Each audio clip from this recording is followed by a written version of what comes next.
నరేంద్ర మోడీ గారు అభివృద్ధి సంక్షేమం సుపరిపాలన మనకు అందిస్తే ఈ 5 సంవత్సరాలు దాన్ని అందిపుచ్చుకోకుండా కడాన మీరు చూస్తే కేంద్ర పథకాలను పక్కన పడేశారు. సాగునీటి ప్రాజెక్టులను పాడుపెట్టారు. ఎంత దారుణం అంటే ఇన్వెస్టర్స్ ని వేధించి వెంటాడి తరిమేశారు. యువత భవిష్యత్తు పైన దెబ్బకొట్టారు.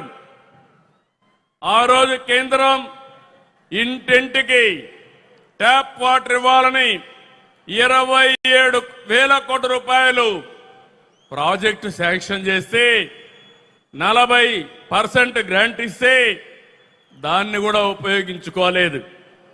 దీంతో కేంద్రం అన్ని పథకాలు నిలిపేసింది. అలాంటి చీకటి పాలన నుంచి మీ అందరినీ చూశాం. 3 పార్టీలు పోరాడాం, విడివిడిగా పోరాడాం. ఆ రోజు పోరాడితే మన వాళ్ళందరిపైన ఎక్కడికక్కడ కేసులు పెట్టారు. కొంతమందిని అందరినీ జైల్లో పెట్టారు. ఈ మీటింగ్ లో నేను చూస్తున్నాను, ఎంతో మంది బాధితులు ఉన్నారు. అరాచకాలు జరిగాయి. ఆ చీకటి పాలనను తీల్చుకొని ఈరోజు మనందరం కూడా ప్రజాపాలన వచ్చింది. ఆ రోజు నన్నే కాదు, కడాన మీరు చూస్తే ఇంత అనుభవం ఉండే నన్ను ఒక్క నోటీస్ ఇవ్వకుండా జైల్లో 53 రోజులు పెట్టారు. అదే మరి పవన్ కళ్యాణ్ గారిని అడుగడుగునా హెరాస్ చేశారు. అవునా కాదా గుర్తు తెచ్చుకోమని మరొక్కసారి విజ్ఞప్తి చేస్తున్నా. ఎన్నికల్లో విజయాన్ని చూసి మురిచిపోలేదు, రాష్ట్ర దుస్థితి చూసి కుంగిపోలేదు. నేను 4వ ముఖ్యమంత్రి. హైదరాబాద్ ని అభివృద్ధి చేయడంలో, తెలుగు జాతిని ప్రపంచ పటంలో పెట్టడంలో ఆ రోజు పనిచేశాను. 4వ ముఖ్యమంత్రి అయితే ఎంత లోతుకెళ్తే ఎక్కడ చూసినా అఘాతాలే, ఎక్కడా నిధులు లేవు, డిపార్ట్మెంట్స్ అన్ని విధ్వంసం అయిపోయినాయి, అధికార యంత్రాంగం నిర్వీర్యమైపోయింది. ఆ రోజు నేను ఒక నిర్ణయం చేసి 7 వైట్ పేపర్లు మీ ముందర పెట్టాను. అన్ని విషయాలు పెట్టాను.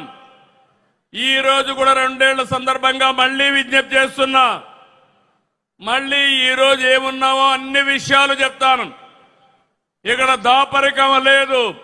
ఒక ప్రజా ముఖ్యమంత్రిగా, ఈ ప్రజా ప్రభుత్వాన్ని నడిపించే వ్యక్తిగా మీకు అన్ని విషయాలు చెప్తానని ఆంధ్రప్రదేశ్ రాష్ట్రానికి ప్రజలందరికీ విజ్ఞప్తి చేస్తున్నా.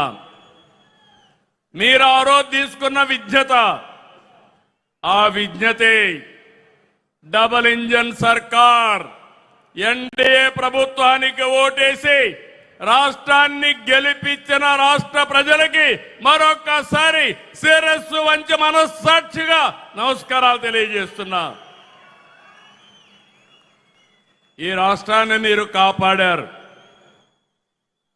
దేశం దూసుకెళ్తా ఉంది.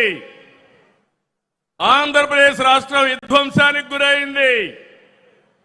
విజ్ఞత చూపించారు. రాజకీయ పార్టీలు సమైక్యంగా పనిచేశారు. ఆ ఫలితమే ఈరోజు ఈ రాష్ట్రాన్ని రక్షించుకోగలిగాం. మళ్ళీ వెంటిలేటర్ పైన ఉన్న రాష్ట్రానికి కేంద్రం ఆక్సిజన్ ఇచ్చి బతికిచ్చిందని చెప్పి కూడా నేను మీకు తెలియజేస్తున్నా. నేను ఒక విషయం చెప్పాలి. రాత్రికి రాత్రి అన్ని చేసేశాం, అన్ని సాధించేశాం అని నేను ఎప్పుడూ చెప్పడం లేదు. ప్రతి ఒక్కరూ ఈ రాష్ట్రంలో గుర్తుపెట్టుకోవాలి.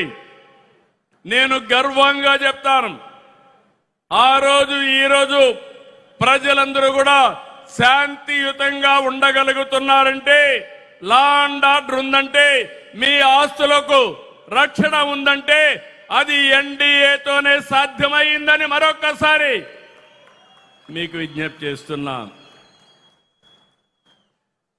ఈరోజు మీరు చూస్తే విద్వ